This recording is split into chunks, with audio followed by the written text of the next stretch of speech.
Welcome to the podcast from the St. Louis Sportists, an occasionally smart, always irreverent look at sports in St. Louis and beyond.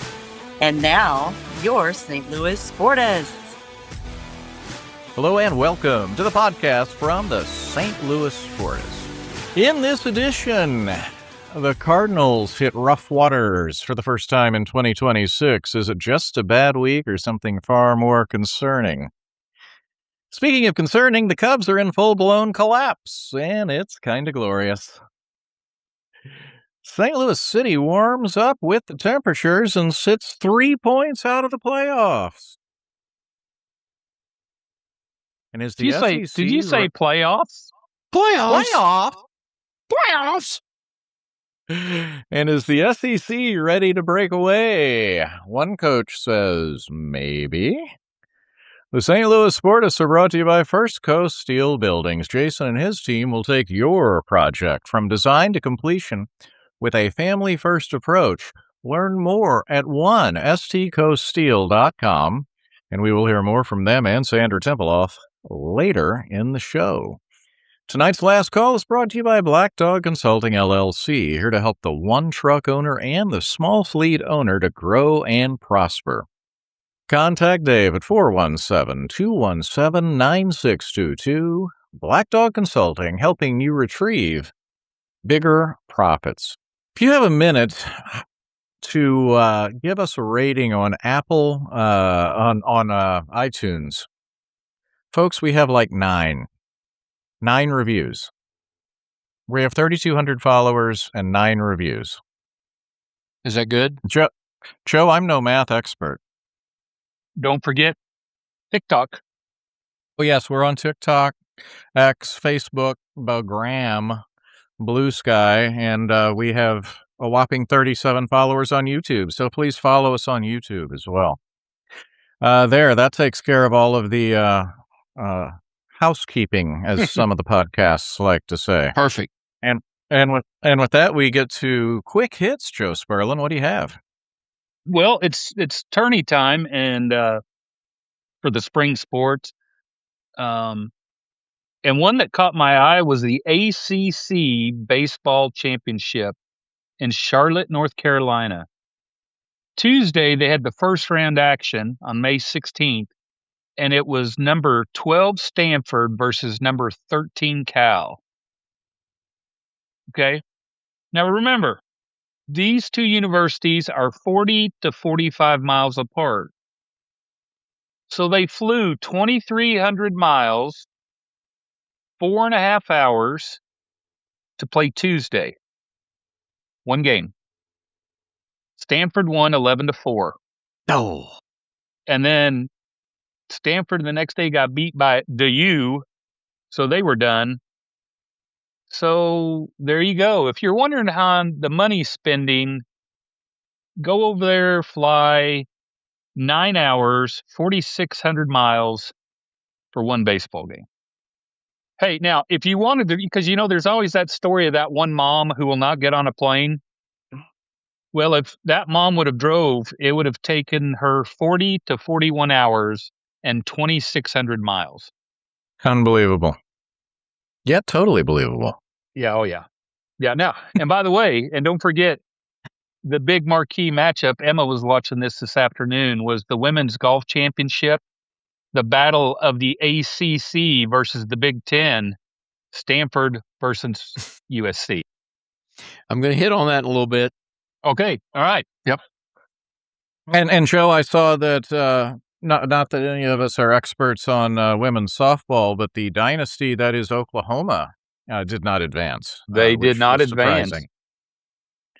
So dynasties hit hiccups occasionally. Hey, but thank God it was another SEC team that beat them, so they all get paid. They still all get paid. There you go. Yeah. Doug, what do you have? Going golfing, but not on the NCAA ladies yet. So you want to know how hard it is to win on the PGA Tour? Last weekend, Scotty Scheffler made 1-5.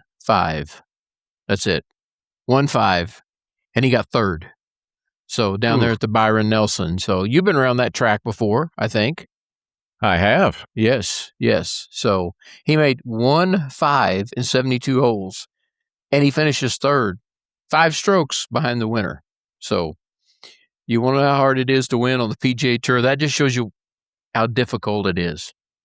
So I saw at one point when I flipped over and it was on Sunday that there were people 22 under par. What was the winner? 30. 30, and they brought in Lanny Watkins to completely redo the course and make it tougher.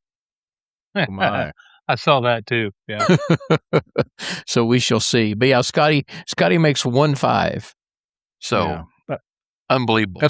That's one of my 2 favorite golf pictures, Doug. My favorite is the one I got here during the PGA Championship when Tiger was walking down in the red and black, walking probably like 20 feet in front of me on number 1.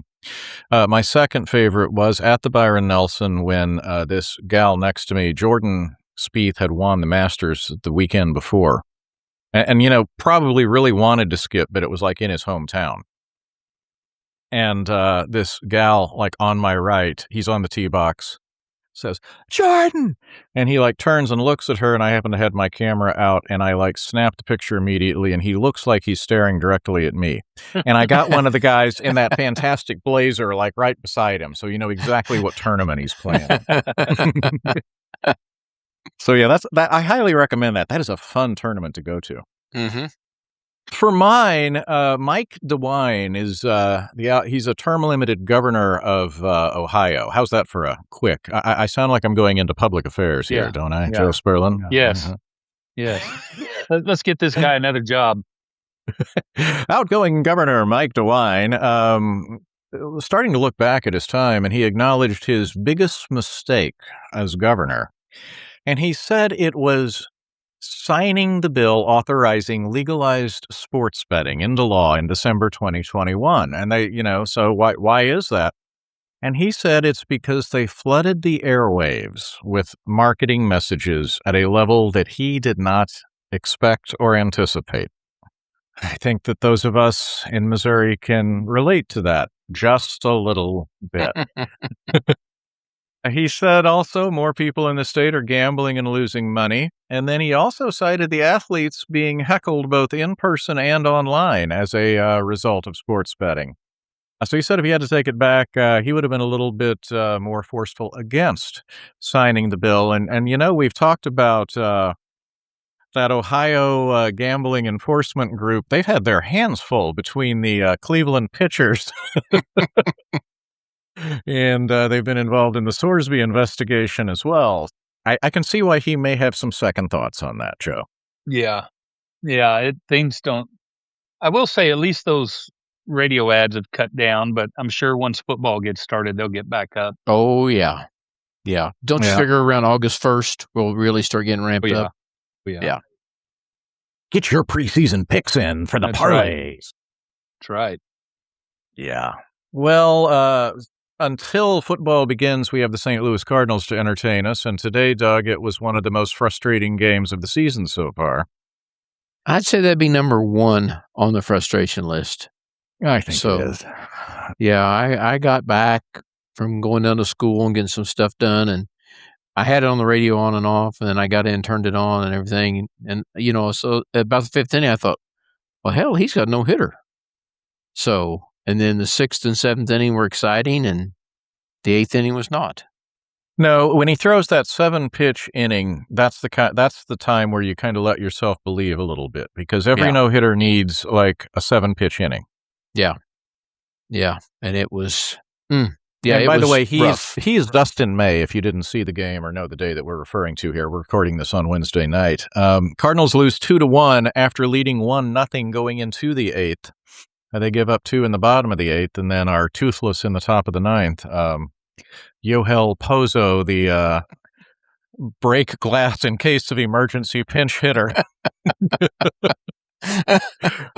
Couldn't get it done today. As of this moment, the Cardinals sit at 29-25. In their last 10, Joe Sperlin, 3-7, 2-7 in the last 9, 4-game losing streak, shut out 3 times in the last 9 games. That's not a good trend. Well, and I guess you're going to say you kind of expected a little part of the season like this. Things are still going okay. I mean, hey, they're still in the wild card spot. Um, I've got to be honest, Ron. You sent the information about the no hitter, and I clicked on the stat line, and they had thrown 2 pitches, and I said, "What am I doing? You don't come in on a no hitter on the 8th inning." And I shut it off, and 15 seconds later, I get the text from you that goes, "Blah!" And I said, that's on Ron. That's not on me. He shouldn't have, you don't talk about a no-hitter. But and I saw the highlights. Was that ball catchable hit to left I think field? so. Yeah, but that Torres is not really an outfielder. He you could tell the way he was closing in there. You could tell he had a bad angle. Yeah. Okay. I mean, like I said, I just saw it and I was like, I don't know about that. And then you made the comment about Wynn, and then Wynn doesn't make the play when he needs to. Oh, yeah. I got to go back to the old Ned Reynolds line. He made hash of that ball. Yeah. Yeah, but still, that was a good analogy. To be 54 games in, and you finally got one that you're like, come on.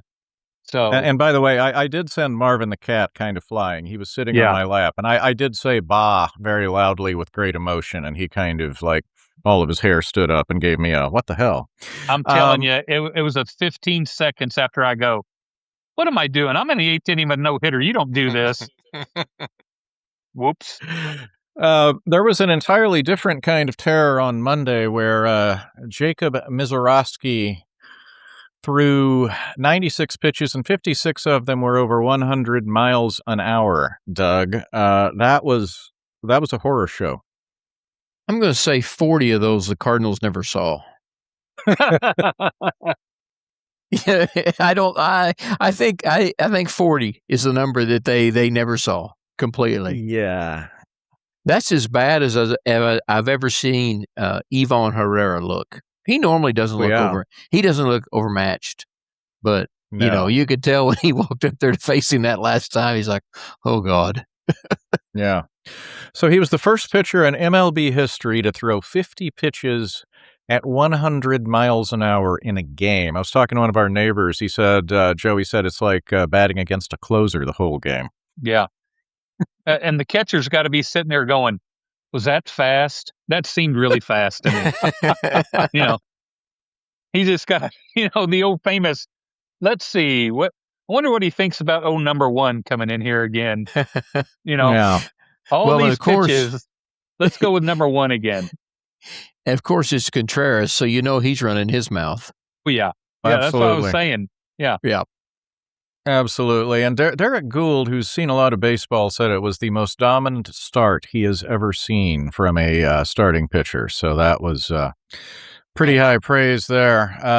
So anyway, of a lost 3 days in Milwaukee, they score a total of 2 runs in 3 games, and a much-needed day off tomorrow. Doug, we talked last time about the bottom 3 in the order. We talked about the bottom 2. It's worse. It's the bottom worse. 5. The bottom 5 have hit 217 this season. Oh. It's not that high. You've got your number wrong. It's not that high. No. What? Yeah. So Victor Scott's batting 170? Hey, I'm just going to say it. I'm getting ahead of myself. Lars will return. Allegedly by this weekend, doing well down there, and that's against the Cubs. Someone has to win, and we'll get to the Cubs in a minute, too. Doug, Jeff Passan says this Cardinal team has regression written all over it. Agree or disagree? I'm going to disagree. I don't think you can say that they're going to regress. They've played beyond expectations. So now I think they're going to level out at probably I hate to label a regression when they're so young, so inexperienced, playing people at new spots. So, Yeah. I feel like the teams the last 2 years regressed. So, Totally. they had a lot of veterans that, fell off the cliff. Yeah. And the league catches up with those guys. They usually do. And like we said, the bottom 5 are no help. Well, and that's some of what's being kicked around up here is people are saying, okay, Blaze Jordan's tearing it up at Memphis.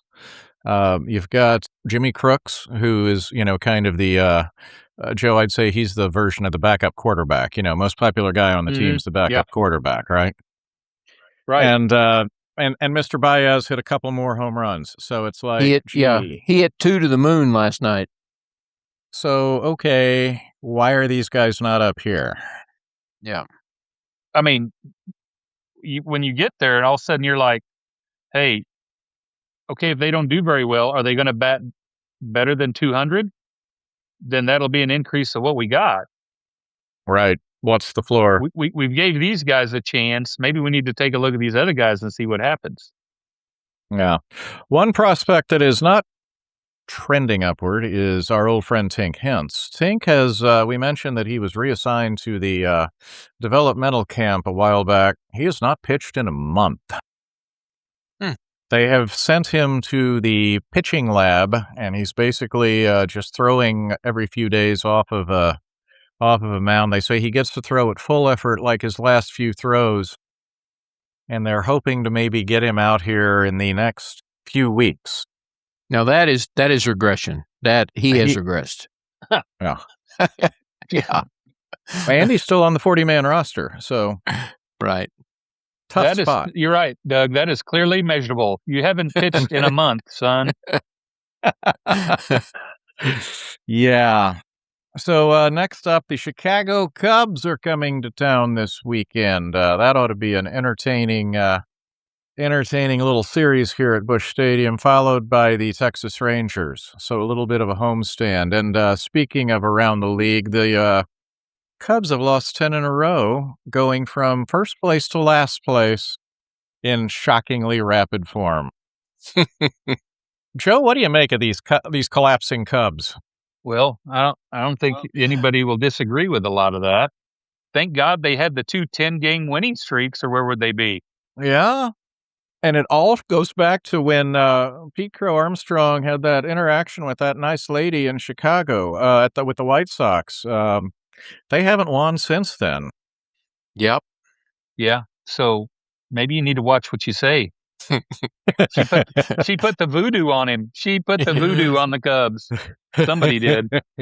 Suck my Crow Armstrong. Yeah. There you go. There you go. So they have 2 healthy starters right now from spring training, and one of them, Jamison Taillon, has the worst WAR among qualified starters. None of their starters have an ERA under 4. So, Doug, you were the one that flagged the pitching last week and said their pitching would catch up with him. I don't think you anticipated it catching up with them this quickly. Not that quickly, but yeah, they don't have the pitching of a contender. It sure doesn't look like. So, and they're really, they're a contact team. Is that what they're supposed to be really good at? Contact? Supposed to be. Yep. Yeah. Yeah. They've done a lot of swing and miss lately. So, yeah, don't worry. They'll probably come to town this weekend and score 10 runs in 2 of those damn games. I was just getting ready to say that same thing. That's the team you want coming when you're kind of struggling, but then you're like, oh my gosh, here was your chance, and things don't go good. But we'll see. Yeah. Well, as we said, someone's got to win these games. So that's right. Down in Tampa, it looks like the Rays will not be on the move as they and the city have agreed to a $2.3 billion stadium that's going to open in 2029. Joe, it's going to have one of those funky translucent roofs. And Nice. Stop me if you've heard this one before, an entertainment district. Of course. Yeah, you got to have that. That's why they build those. Hey, because right now they're the best team in the American League. They are. Yeah, better than the Yankees. You get away what's hot. They're the best professional sports team in Florida. Wow. Hadn't thought about that. But you're right. Yeah. And Joe, another one of your favorites, Mr. Tariq Skubal. Word came out this week that one of your predictions may be coming true, that he may not ever pitch for the Tigers again, and that while he's on the DL, he may be shipped to one of 4 teams. And I'm not gonna go through them. They're just the usual suspects. I was getting ready to say, let me see, the Yankees, the Dodgers, the Phillies, and who am I leaving out? The Mets. Padres. The Mets, yeah, but nobody's Padres, yeah, okay, yeah. The Padres, yeah. Because A.J. Preller is a crazy bastard. I don't think I have to check the box for bastard. But A.J. Preller is like, wow, I haven't done anything out of the box lately. Yeah. So, anyway, MLB correspondent at large, Joe Sperlin, what else is going on around the league? Hey, Atlanta, the best record in baseball, but speaking of those pesky Dodgers, here they come. They've been playing a lot better, and I think they're on their way up. Seattle has overtaken the West, first place, 1 game under 500. Ooh. Under. So, yeah, they're under 1 game under 500. They finally got over those amazing A's. If Seattle was in the National League, they would be in the 9th spot for the National League wild card. And they would be in last place in the National League Central. Mm-hmm. Yeah. One of the things I was listening to talked about how it had taken a while for things to equal out once the National League moved to the designated hitter, but not only has it evened out, but the National League is by far and away the superior league between the two right now, and it's not even close. Ron, No, I it's saw not. you were talking about hitting and the struggles. I saw a list on ESPN of had 7 or 8 guys that were batting under 170, and they were talking about the starting catcher for the got traded to the Cleveland and was batting 140. Oh, Bailey. Patrick Bailey. Yeah. But they say he's such a great defensive player that they're going to keep letting him bat. Doug, is he a glue guy? He's one of those glue guys, Of course, the Washington Nationals, I believe, are either 1 or 2 games above 500, and they are dead last in all defensive metrics in the league. But they're 1 or 2 games over 500. So, I don't know. But yeah, he's a glue guy. Yep. Also, since we last got together, I did see that Ohtani led off a game with a home run and then pitched a shutout, or a few shutout innings. So it's more backyard wiffle ball stuff there that we really couldn't think of, or actually Little League kind of, when your best kid pitched. Yep. So, with that, folks, we're going to take our first break, or actually, I guess our only break, a little bit early here, and it's time to hear from the good folks at First Coast Steel Buildings. And after the break, there is no off-season in the NCAA. And we get an update from Drink on Ahmad Hardy. And then also something from Tiger Woods. What does the future hold for Tiger? All of this and more after the break. Spring storm and tornado season has arrived. Are you prepared? Why not build a new steel barn-dominium or outbuilding that will have you ready to weather the storms? Do you want your next home or building to be engineered for the proper wind loads for your area? Then look no further than First Coast Steel Buildings. First Coast Steel offers excellent material value and can help to reduce your insurance costs. And they can help you with your needs right here in the Midwest, where we see tornadoes and flooding, along with infestations of mold, rodents, and termites. Let First Coast Steel design your next building project and keep you and your family safe. Call 912-314-4848 or get inspired and design your own by visiting them online at 1stcoaststeel.com. Storms will happen. Prepare yourself with a new First Coast Steel building. Discounts for military and first responders. And we are back on the St. Louis Sportists Podcast, along with Joe Sperlin and Doug Lansdowne. My name is Ron Cook. Keith Farrell on a pitch count tonight in the minors. Tom Mathis taking care of business. We'll leave it at that. Not We loose, got not loose ends. Not loose ends. not loose Thomas, ends. okay. No, Not he's taking yet. care of business. Business. Okay. Yes, T- loose ends could TCB.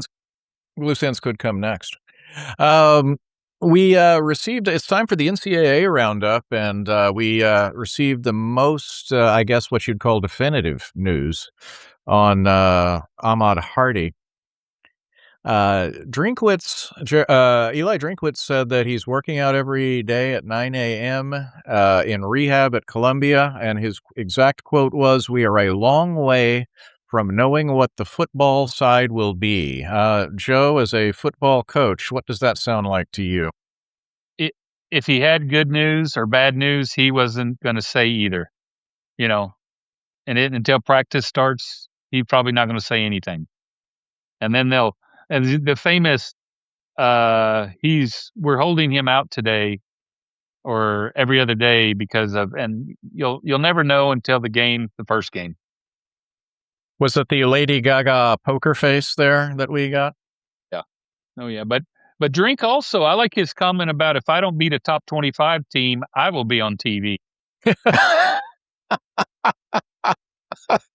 Yeah. So, I mean, he can't hold his cards up there too much because he's, like I said, he's trying to be, he's trying to be Spurrier-ish without all the wins and all that stuff and attention to Mizzou because of, there's this LSU, Texas. I mean, if you get a microphone in front of your face or in the camera, you better do something to talk about your program to get some attention to it because the other guys are. I mean, my God, what the things they've said in the past 2 days. I mean, every school has been like, what do you say? Yeah. What do you say about that school? What was that? So. No one is wasting an opportunity. No. Doug, I did see that according to Laird Veach, the athletic director, there will be no stadium naming rights for 2026. They did say that there is a possibility of not even anything by 27 or 28, but they did confirm they will drop the Memorial Stadium as part of the naming rights. There had been such a backlash, they thought that it might be, something like whatever, just going to say MFA or Shelter Insurance Field at Memorial Stadium. But no, they're saying they're going to go ahead and drop the Memorial Stadium. Yeah, I was really surprised when he pushed 28 out there. So, is he one of those where, all right, you're going to give me this much, they're going to give me that much. You're going to give me this much? You're right. And you're right. Shelter Stadium, or you can see that, or Purina. Purina's another big one. So, yeah, when I saw that same thing and we threw 27, then to 28, I thought, oh, he's trying to take bids.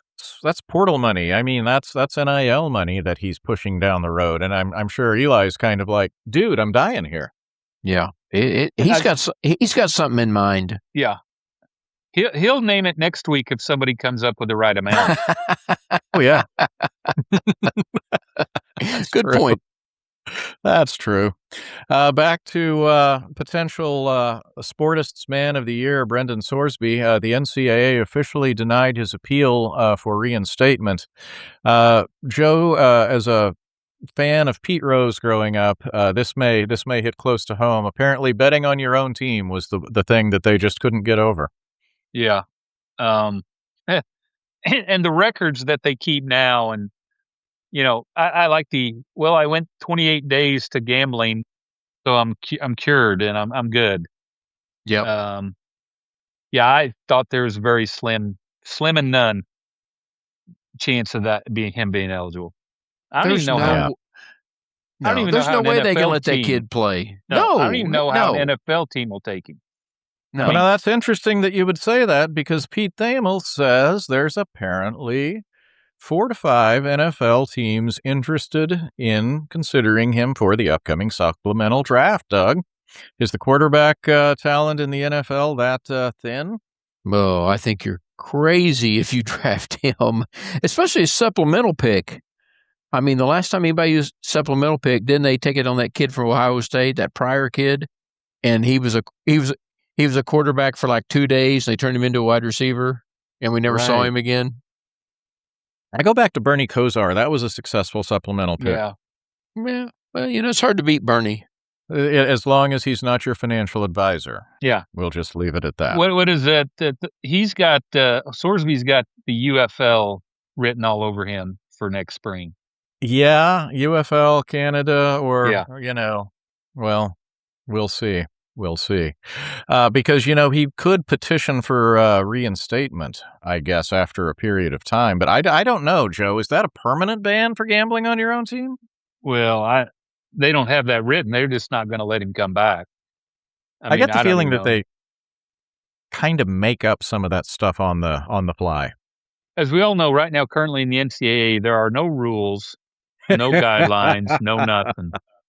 So It's written on an Etch-a-Sketch. yeah. Mm-hmm. Other things written on Etch-a-Sketches right now are rosters. Oklahoma State, their current 105-man roster will feature 85 new players, with 60 from the transfer portal. The joke used to be, Doug, up here, that we were starting to root for laundry. That's pretty much the case at Oklahoma State and other schools now, I guess. That is a lot of athletic tape and a lot of permanent marker writing some guy's name on the helmet. That's a little, you got to bring in 2 new staff members for that. So, yeah, that's unbelievable, isn't it? Unbelievable. So, of course, they were so damn bad. I mean, why not get a whole new team? Yeah. It's from now on, that'll be the LSU basketball approach there, Hey, and Ron, I bet I wouldn't say of the 20 remaining players, 10 of those were probably I'm from Oklahoma and I always wanted to play at Oklahoma State. You know what I mean? Or someone that says, hey, I can't go anywhere else. I'm not leaving because you can stay, but you're probably not going to get an offer. They know they're not going to get an offer anywhere else. No. Joe, do you call a lot of those guys by number in practice? 42, you got to catch that ball. Yeah, I mean, that's... Hey, the coaches are all new. Everybody's new. And, I mean, you just... Especially the guy with the 103 on his jersey. 103! Yeah. Yeah, if you're if you're 103, things are not looking good for you if you're 103. No, they're not. But I'll tell you, someone that things are looking good for is Mike Elko down at A&M. Boy, has he built a solid program in a relatively short period of time. And someone said that he said the quiet part out loud. They said, how many playoff teams would you like to see? And he said 40. Then I won't get fired. He says that none of us are answering this question for the good of the sport. We're answering for the good of ourselves. Yep. Like And you guys said a while ago, every one of those coaches down there has got something to say, and you better be ready. He's speaking the truth. Well, and let's get into that. The SEC is kind of unleashed right now. Kirby Smart, of course, is getting the biggest, or I should say the lion's share of the attention for basically suggesting that the SEC could break away and do their own thing. Seceding, I guess, is a little bit, I don't know if that's something you use in terms with the South anymore. Yeah. But yeah, they're just talking about having their own championship. And then ironically enough, Greg Sankey, the president, said they are, quote, pretty committed to their championship game. Joe, what's going on down there? Well, the next one's going to be someone says, I think you're either with us or you're not. And we're going to chain it into divisions. And one's going to be the Union and the Confederates and the North and the South and the blue and the gray. But anyway, hey, they're committed to that because they have a contract and they have money. They're getting money for it. I mean, that's what they're committed to. It'll be interesting if Kirby says anything more like that, or if he will get a reprimand from the SEC from someone saying, hey, don't say that. Don't say that anymore. Oh yeah, they're all thinking it. I mean, the SEC is going to be the one to determine if it goes to 24, and so And they are not on board right now. No, and they're not. As we've said, the chances of the Power Fives of them getting about a 60 or 64 team division is out there. I mean, yeah. I don't want to share the money. We'll take all the money. We'll make more money. And like I said, the TV contracts are coming up. I keep saying this 30-31, and I'll guarantee you they're going to try to get it locked up before then, but there's still a lot of things going on. Yeah. Hey, Doug, the thing that I heard, and this was very late this afternoon, one of my gajillion podcasts I listen to, and they said, I've noticed I've used this phrase in I think the last 3 pods. They said the canary in the coal mine is going to be when the conferences start making their own policy in opposition to the NCAA policy. Yeah. Well, that's when you've got to watch for it. Yeah, they're close to doing that right now. Like Joe said, they're close, and I'll take my money and go make more money. That's how they're looking at it, and they're probably not wrong. You just get 1 or 2 running mates with you, and you're good to go. They probably will not go out and get the Colorado State-led Pac-12. So right, but what's happening is there's going to be such a difference between the NIL money that they're spending it all, where the Pac-12, the Colorado States, and all those people won't be able to compete with them. So it's like, yeah, go ahead. It's almost going to be like going back to the 1AA, of sitting there saying we can't compete with those. We don't want to. Yeah. We're not going to do it. So, yeah. If you want to know the riveting topics that my wife and I talk about when we were walking the dogs tonight after she got home from work, we were talking about the Street and Smith Sports Business Daily today. They came out with the revenue for the college conferences, and the Big Ten was at $1.4 billion. The SEC was at 1.2, and then you drop way down to 760 something for the ACC, 670,000 for the million for the Big 12. And so, yeah, you're talking those 2 conferences are about half of what the SEC and Big Ten come in at. Yeah.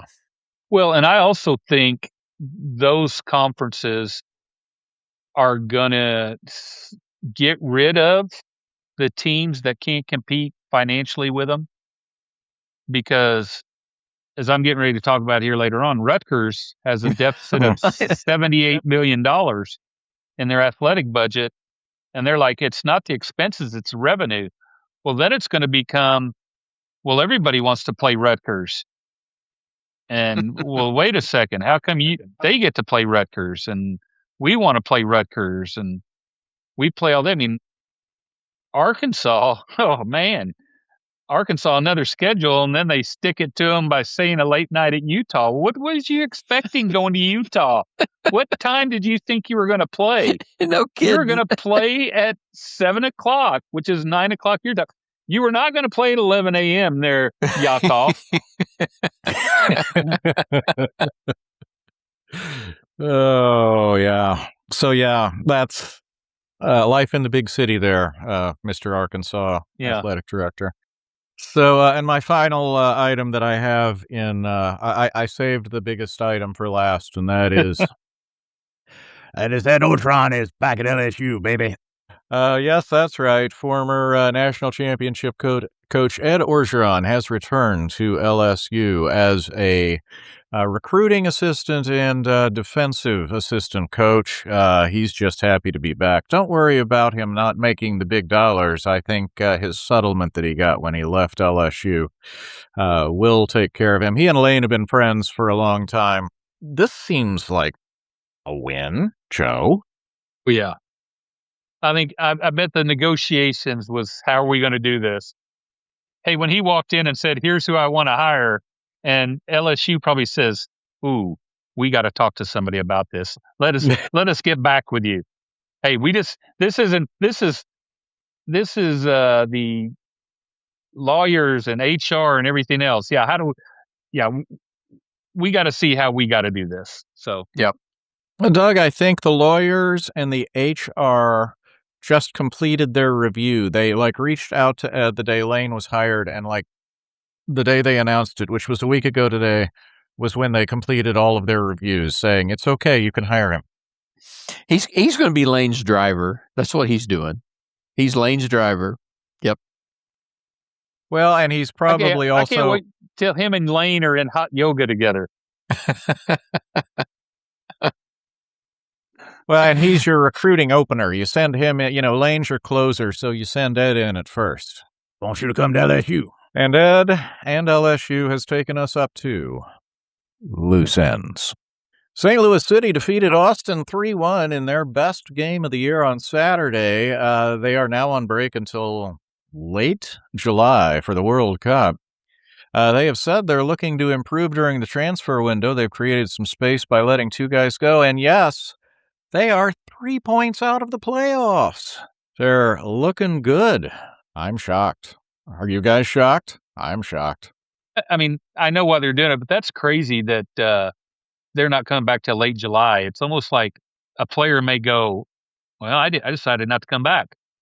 Hey, I was over there in Europe and I thought, the hell with it. I'm not going back to St. Louis. It's hotter than hell in July in St. Louis. Yep. I'm going to sit here and overlook the Mediterranean and have a cold beverage. So anyway, improvement for your St. Louis City. Doug, NFL expansion to 18 games is unlikely in 2027, but they say that they expect it to be eventually passed and scheduled with 2 bye weeks and apparently possibly every team getting an international game. Well, yeah. I mean, I think that's a given. I think it's a given. And like we've talked about, now will they start before Labor Day?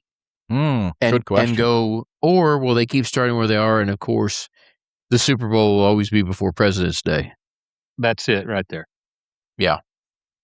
If you're going to make everybody go overseas, anxiously. Yeah. If you're going to go overseas, if you're going to make everybody go overseas, they got to get 2 byes. So, but the 18 games, that's of all of Goodell's golden nuggets, that's the one he's always wanted. Once again, I wonder what Chuck Noll and Tom Landry would say if they would know that there would be 18 games in a season. Well, at least they'll have a steady stream of flag football players if they need extra people. That's right. They will. Yeah. Let's see. Andy Reid said Patrick Mahomes on doing on-field work during the OTAs. Tell me if this doesn't sound like Drink talking about his running back. We've got to see on that. He's in a good position to be able to do some things. Joe, that's some first-class coach gibberish. Well, yeah, that's real good. Like I said, when they release the schedule, he'll be ready to go week 1. Mm-hmm. Yeah, first class. He may coach be another gibberish. one. He may be another one that, like Aaron Rodgers, you don't see him until the first game. Mm-hmm. I'm seeing polos in preseason, right? Yeah. Yeah. No stocking hat and sunglasses like Lamar wears standing behind the coach. Yeah, Lamar, he was at OTA, so they were all excited about that too. I saw that. Yeah. Don't you? That was one of those where a bunch of veterans looked around and go, "What the hell are you doing here?"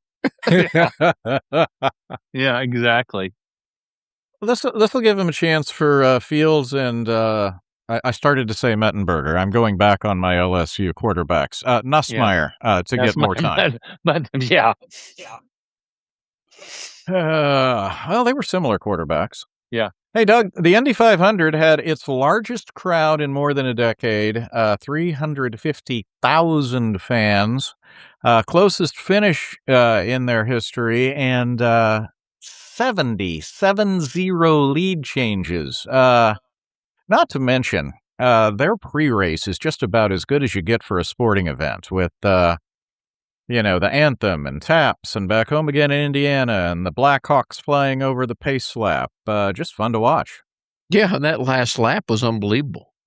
I mean, how that guy got around him and won I mean, and that poor kid, that poor American kid, all he could do was cry. I mean, he did everything he could do, and that guy still got around him. That last lap was something. I mean, it looked like a video game. It did. Yep. It did. Then all of a sudden, so yeah, it was something. Slingshot Engaged.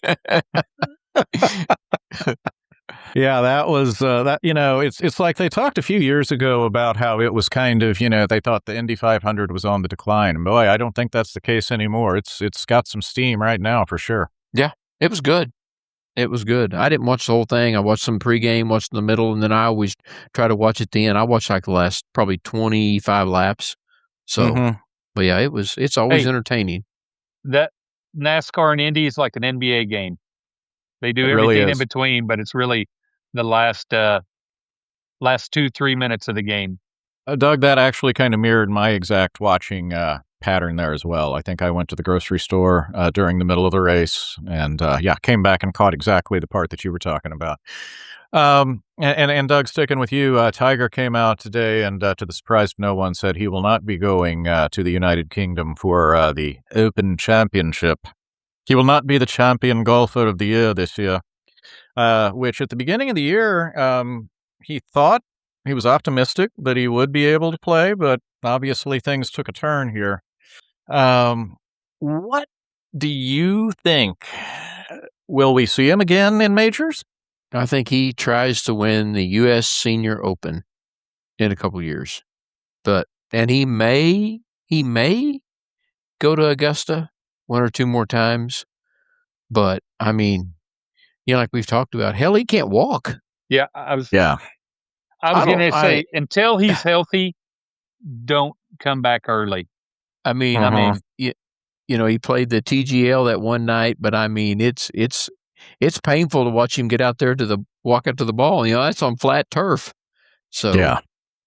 No, I think he tries to win the U.S. Senior Open because Jack won that, Arnie won that, so Tom Watson won it, Gary Player won it. I do think he'll try to win that. It'll probably be some course. It'll end up being somewhere like at Pebble or I haven't looked where they're all at, but it'll be some course where he's won at before and stuff. I think that's what he'll try to do. Yeah. Yeah, it's and Doug, plus they can drive a golf cart. I was getting ready to say, that's what I was just getting ready to ask you. They get to ride in carts for the seniors, don't they? Right, but maybe they don't let him drive the cart. I was going to say the same thing. I am, are we in the state of Florida? Yeah, I cannot legally operate a motor vehicle in Florida. I'm sorry. It was my probation. I cannot due to my probation. Oh, and with that, we've reached the last call brought to you by Black Dog Consulting. With over 38 years in the transportation industry, Dave knows where to look to find those pennies per mile that make the difference between just getting by and profit and growth. From one-truck operations to small fleet owners, he has a proven multi-million-dollar track record to help you retrieve bigger profits. You can reach Dave at 417-217-9622 or David at blackdogconsultingllc.net, the web dog. You can also check out the website at blackdogconsulting.net. Joe Sperlin, what is your final call? All right, as in honor of Tom not being here, I'm going to do a double, but really it's kind of the trivia part when you're taking a last call. I had mentioned our good friends up in New Jersey, Rutgers. They were the only power conference team not to make postseason in the following sports: football, men's basketball, baseball, volleyball, women's basketball, and softball. So they did not, in anything, the only power conference. They had a 31-90 conference record in all those sports for a 344 winning percentage. And by the way, like I said, their athletic department is in a deficit of $78 million. I was going to say, but surely they have to be financial wizards. They're right. They're tanking. Yeah. Hey, I believe their AD said we're getting revenue, but we're also spending it too. Yeah, and they also have to live in New Jersey. Yeah. Piscataway. Mhm. I always like it when they do that commercial. Then they just kind of put Rutgers over there to the side, like we have to put Rutgers in. They're in the conference. You get to do the New York stuff, though. Yeah. That's their little thing there. All right. So this past season, there were 3 teams that made it in all 6 sports. I'll give you guys a real quick shot. One quick guess on one of the 3. Florida. No. Texas. Texas is one of them, Doug. Outstanding. Texas had 4 times in a row they've done this. Their football season in 21 when they 5-7 cost them another one. Staying in the SEC, there's another one. Georgia. Tennessee has done it 5 years straight. Oh. 5 years straight. And then the next one this year, Nebraska. Thanks to their basketball. Now, their football, very shaky, but they did make it. Basketball finally got them in there, so there you go. Those were the 3 this year in all 6 sports. Wow. Texas or Interesting. Tennessee, 5 years in a row. I would not have guessed. No. I did speak, and by the way, Joe Sperlin is a former Missouri State Athletic Director of the Year. I did see that the athletic director at Vanderbilt, who we have heaped praise on, was the Collegiate Athletic Director of the Year for this past year. Well, he should have of hiring that coach and getting Jerry Kill there. And It's a all guy. those guys, Actually. Jerry Kill She. and sorry. And then oh gosh, Tim Beck, the offensive coordinator. Yeah, Right. Pitt State boys. So Absolutely. Outstanding. Doug, what do you have? So Joe mentioned the NCAA Women's Golf Championship. So Eastern Michigan made it to the Final Four, and they had never been to a regional before. And the top 72 teams go to regionals each year, and they never even made it to a regional and stuff. So, great Cinderella story. They get to match play and everything. But you know how much money it takes to get to do that? They got $18 million donated to their golf program, and they built a state-of-the-art golf practice facility. And those girls on that golf team, and I'm not saying this is bad or not, when they left Ypsilanti in spring break, they never went back to campus. They stayed out in California and were remote and practiced and stuff. So it is a great story. I mean, Eastern Michigan's up there with Stanford, USC, Arkansas, and everything. But it takes $18 million to be able to do that. So, Doug, did you know the organization that donated a lot of that money? Did you see that? I didn't. I had never heard of it. Don't remember the name of it, but I read that too. That they were from California. That 2 of them lived right by the golf course they're playing at, and they were taking online courses and didn't go back after the spring break. And a bunch of them stayed out there in California and was supposedly those 2. They said that they would fly or they would go to the tournaments. Yes, So they would fly to the tournaments, and then they go back and stayed out there and took classes online and practiced out there because, they do have an $8 million facility, but it is inside. So, but that's what it takes to hang with the big boys nowadays, or big girls, whatever you want to call it. But yeah, $18 million. Women's golf. Yes, exactly. Yeah. My goodness. I forget which movie they said, live long enough, I guess you'll see everything. Yeah. That's a good one. Well, I'm going to recreational sports for my last call, and that is the pickleball craze may be cooling off. Some new data out shows the number of pickleball courts across the 100 largest cities in the U.S. Increased 4% last year. You're like, okay, that's something. Well, but the year before it was 13%, year before it was 14%. So it is plummeting. Now, you might also say, well, they've already converted all of the pickleball courts possible. It sure seems like it. It does, doesn't it? If you're listening to us in the St. Louis metro area, guess what? We are the 4th largest per capita pickleball availability situation in the United States of America. There's actually one right across the street from where I'm. Doug, I would say it's probably not even a par. No, it's a par 3 from where I'm sitting right now. You could just hit one right over. Well, you know where I am. You could just hit it right over the street to those pickleball courts. Yep. But you do kind of have to wonder. It's almost like every generation kind of has their thing. We've seen tennis, we've seen racquetball, we've seen inline skating. It's like, is this the end of the pickleball moment?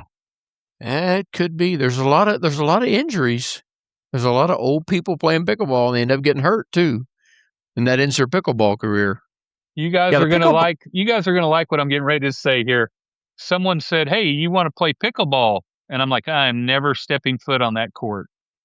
And they're like, "Why not? It's kind of, were you never a tennis player?" And I said, "No, not really." But they're like, "Well, it's smaller." And I said, "Let me tell you, that pickleball court has blown Achilles written all over it." Yes. And the person said, "You mean Achilles?" And I said, "That too." I told that story Monday. Yeah, I said, told "There's that story no Monday. way I'm ever playing pickleball." Yeah. And I'll give the 15-second version of the story. Joe and I were and Doug was in this class too. Yes. We had a teacher named Sherry Hancock, and Sherry, if you're watching or listening, thank God you for bless putting her. up with us. God bless There's her. no way. God There's bless no you. way. No. But we had Greek mythology with her, and I was reading, and for some goofy reason, instead of saying Achilles, I said Achilles, and she's like, "Ron, that's pronounced Achilles," and I condescendingly laughed and said, "Oh no, I'm afraid it's pronounced Achilles." And she's like, "Okay, fine." And then later she was like telling people to pick up reading where it said Achilles. And now Sherry Hancock's revenge is I say Achilles and sound like an idiot because that's the only, whenever I see it or hear it or think about it, I say it's like a curse. Yes. I can't say Achilles. I say Achilles now for the rest of my life. Yep. So Sherry Hancock, this one's for you. And on that note, we have fortunately come to the end of this episode of the St. Louis Sportists Podcast. Joe Sperlin, thank you, sir. Thank you, guys. I always enjoy visiting with you guys. Doug Lansdowne, good to see you. Yep. Good to see you guys. Great as always. It was fun. And we will see you all next week on the St. Louis Sportists Podcast. And until then, take care. And that wraps another episode of the St. Louis Sportists Podcast. Please like and subscribe to stay up to date on all the latest episodes. You can find these guys on all major podcast platforms. And thanks for listening.